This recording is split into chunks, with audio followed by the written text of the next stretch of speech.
অখিলদা এই 5 ষ্টাৰ হোটেলত কিন্তু খানাটো বৰ ধুনীয়া দিয়ে চাগে ন ভাতৰ অৰ্ডাৰ দিছে আকৌ পালেহিয়ে নহয় মামাটোক মাতেহিয়ে নহয় টেপেচকে আহি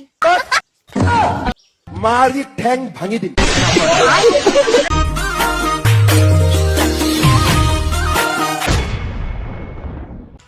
মামা আপোনাক বোলে পুলিচে কাপোৰ খুলি জাঙিয়া পিন্ধাই বোলে ৰাম পিটন দিছিলে হয়নে মই নাই কোৱা নহয় অখিলদাহে কৈছে কেলে বা ক'লে মই নাজানো নহয় মামা চাই লওক ক মোক হিমন্তই কৈ আছে বোলে তোমাৰ বেছি উৎপাত হৈছে তোমাৰ ইমান কেছ আছে আকৌ ভৰাই দিম মই ক'লো মই 36 বাৰ জেল গৈছোঁ 36 বাৰ জেল কাউণ্টে মই এবাৰো মাৰ খোৱা নাই চববাৰে মই ৰাইজৰ কাৰণে গৈছোঁ মই কাকো শৰ্মাও মাৰা নাই কাৰো চুৰু কৰা নাই কাৰো ডকাইতো কৰা নাই আন্দোলন কৰোঁতে মোক জেলত গৈছোঁ কিন্তু তুমি যে মই এনেকৈ ক'লোঁ তুমি যে আমাৰ ঘৰৰ ওচৰৰ ইঞ্জিনিয়াৰটোৰ ঘৰত আলফাৰ নামত পইচা তুলিবলৈ দাবী কৰিবলৈ পইচা ডিমাণ্ড কৰিবলৈ আহিছিলা তেতিয়া যে চানমাৰী থানাই তোমাক ধৰি নিছিলে তাৰপিছত চব কাপোৰ কানি খুলি জাঙিয়া পিন্ধাই ৰাম পিটন দিছিলে এইটো মনত আছেনে নাই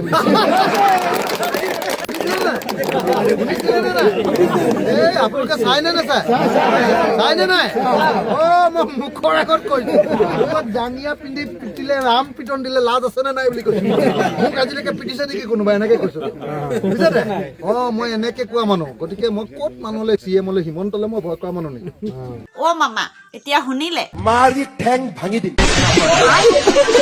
এইবাৰ সেইকাৰণে কৈছোঁ অকল কংগ্ৰেছক জিকাই দি একো লাভ নাই কংগ্ৰেছৰ লগত মই থাকিলেহে মাটিৰ পট্টা পাব সিৰিয়াসলি ভাবো অখিল গগৈ নটটো কবাত অখিলদা গৌৰৱদা দেখোন আপোনাৰ একেবাৰে নলে গলে লগা বন্ধু নিচিনা আপুনি কিন্তু গৌৰৱদাৰ বিষয়ে ইমান সমালোচনা কৰিব নালাগিছিল ক'তো সমালোচনা এটা শব্দও কৰা নাই মই গৌৰৱ গগৈক কালি পুৰা 100% ডিফেন্স দিছোঁ পৰহিৰ দিনটোৰ পৰা মই ক্লিয়াৰলি কৈ আছোঁ যে গৌৰৱ গগৈক যিটো চক্ৰবেহুত সোমাব খুজিছিলে বিজেপিয়ে সেইটো নোৱাৰিলে কালি দিল্লীৰ পৰা পইচা খৰচ কৰি আনি চাৰ্টাৰ্ড ফ্লাইটত আনি 30জন সাংবাদিকক গুৱাহাটীৰ 5 ষ্টাৰ হোটেলত ৰাখিলে অখিলদা এই 5 ষ্টাৰ হোটেলত কিন্তু খানাটো বৰ ধুনীয়া দিয়ে চাগে ন ভাতৰ অৰ্ডাৰ দিছে আকৌ পালেহিয়ে নহয় মামাটোক মাতেহিয়ে নহয় টেপেচকে আহি মাৰি ঠেং ভাঙি দিম পিছে মামা অখিলদাই কিন্তু বহুত মিছা কথা ক'লে গৌৰৱদাৰ বিষয়ে ইমান সমালোচনা কৰিলে কিন্তু সমালোচনা কৰা নাই বুলিহে ক'লে সঁচা এই ভিডিঅ'টো চাই লওক মোৰ প্ৰথম প্ৰতিক্ৰিয়াটো এটাই যে গৌৰৱ গগৈ যদি সঁচাকৈ পাকিস্তানৰ এজেণ্ট হয় তেতিয়াহ'লে তেওঁক আজিয়ে জেলত ভৰাব লাগে আৰু জেলত ভৰাই তেওঁ যাতে জীৱনত কেতিয়াও ওলাব নোৱাৰে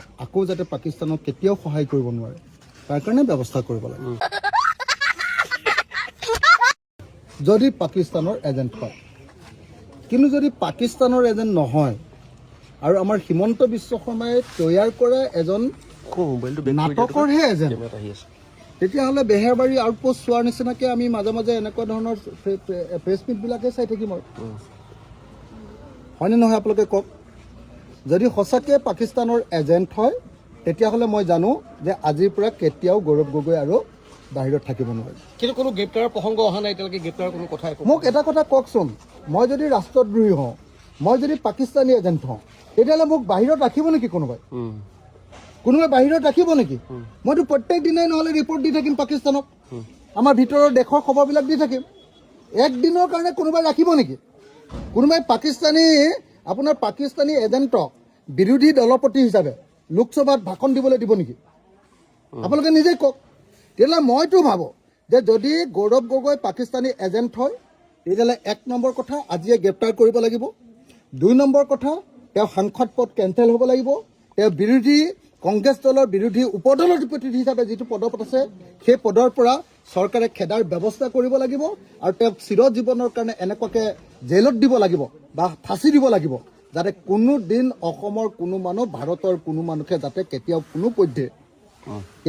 কোনো পধ্যে যাতে এনেকুৱা পাকিস্তানৰ এজেণ্টগিৰি কৰিব নোৱাৰে কিন্তু যদি গ্ৰেপ্তাৰ নকৰে তেতিয়াহ'লে কি বুলি ক'ম আৰে মোক যদি আপুনি গম পালে যে মই পাকিস্তানৰ এজেণ্ট মই পাকিস্তানক খবৰ দি থাকোঁ তেতিয়াহ'লে মোক আৰু এজেণ্টগিৰি কৰিবলৈ সময় দি থাকিব নেকি আপুনি? আমাৰ দেশৰচোন চব খবৰে দি দিব এনেকৈ, হয়নে নহয় কওক? সেইকাৰণে মই কৈছোঁ যে হিমন্ত বিশ্ব শৰ্মাৰ বেহাৰবাৰী আউটপোষ্ট এই থিয়েটাৰখন, এই চিনেমাখন চাই চাই আমনি লাগিছে। মইতো বেহাৰবাৰী আউটপোষ্ট অকল জেইলত থাকোঁতেহে চাইছিলোঁ। জেইলত ওলোৱাৰ পাছত মন নাযায়, এই একেকেইটা কথাকে দি থাকে, একেকেইটা কাহিনীয়ে দি থাকে। হে, একেখন চিৰিয়েল কিমান চাই থাকিম? আৰু মানুহকেইটাই নতুন বুদ্ধিদীপ্ত কথাও ক'ব পৰা নাই। হে, একেকেইটা কথাই। এতিয়া হিমন্ত বিশ্ব শৰ্মাকো দেখিলোঁ যোৱা 2 বছৰ ধৰি বোলে পাকিস্তানৰ আমুক কৰিছিলে, গৌৰৱ গগৈ তামুক কৰিছিলে, ভুচুক কৰিছিলে, টুচুক কৰিছিলে, সেইবিলাক কথাকে আকৌ এবাৰ কৈছে। আকৌ সেইবিলাক কথা ক'বৰ কাৰণে দিল্লীৰ পৰা 30 জন সাংবাদিকক এৰোপ্লেনত লৈ আহিছে, 5 ষ্টাৰ হোটেলত খুৱাইছে, বোৱাইছে, পিন্ধাইছে, আৰু পইচাও দিছে যদি সেইটোও নাজানো, কি দিছে সেইটোও নাজানো। আৰু কালি পীযুষ হাজৰিকাই গোটেইবিলাক অসমৰ টিভিৰ মালিকবিলাকলৈ ফোন কৰিছে, আজি চবতে লাইভ দিব লাগিব বোলে। আৰু শুনিছোঁ বোলে পইচাৰ টোপোলা এটা ভূঞা বুলি ল'ৰা এটা হাতত দি পঠিয়াইছে। হে, এইবিলাক কৰি আছে।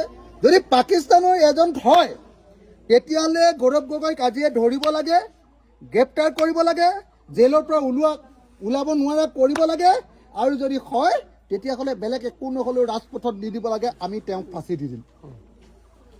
হে, হয়নে নহয়? লাট পোষ্টত আমি ফাঁচি দি দিম। আৰু হিমন্ত বিশ্ব শৰ্মাই, মই এটা কথা মানে এইবিলাক কথা ভাল নালাগে। হে, এনেকুৱা ৰাজনীতিবিলাক ভাল নালাগে। যদি পাকিস্তানৰ এজেণ্ট হয় তেওঁক গ্ৰেপ্তাৰ কৰক, আজিয়ে গ্ৰেপ্তাৰ কৰক। আকৌ বোলে পাকিস্তানৰ এজেণ্ট বুলি গম পালোঁ, এইটো বোলে আকৌ অমিত শ্বাহে চাব, এইটো বোলে আকৌ গৃহ বিভাগে চাব, এইটো বোলে NIA চাব। আৰে ভাই, NIA চোৱাৰ আগতচোন গোটেই পাকিস্তান যোৱা 2 বছৰ ধৰি আকৌ বিধানসভাৰ পৰা সংসদলৈও গৈছে, ভাষণো দিছে। সংসদৰ আকৌ গৃহ বিভাগৰ কমিটিটো আছে, আৰু তাৰপিছত কৈছে যে গৌৰৱ গগৈ পাকিস্তানৰ এজেণ্ট। আৰে পাকিস্তানৰ এজেণ্ট এজনক গৃহ বিভাগৰ কি কমিটি, সংসদ কমিটিত সোমোৱাই থৈছে? বিৰোধী দলৰ উপদলপতি পাতি থৈছে, সংসদৰ সাংসদ পাতি থৈছে। এইটো পাগলাইহে এনেকুৱা কথা কয়, পাগলা মানুহে এনেকুৱা কথা কয়।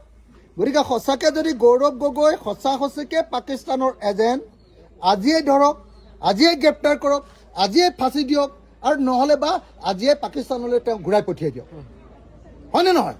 আমি এনেকুৱা নাটক চাই নাথাকোঁ। বেহাৰবাৰী আউটপোষ্ট চোৱাৰ বয়স মোৰ গুচি গ'ল।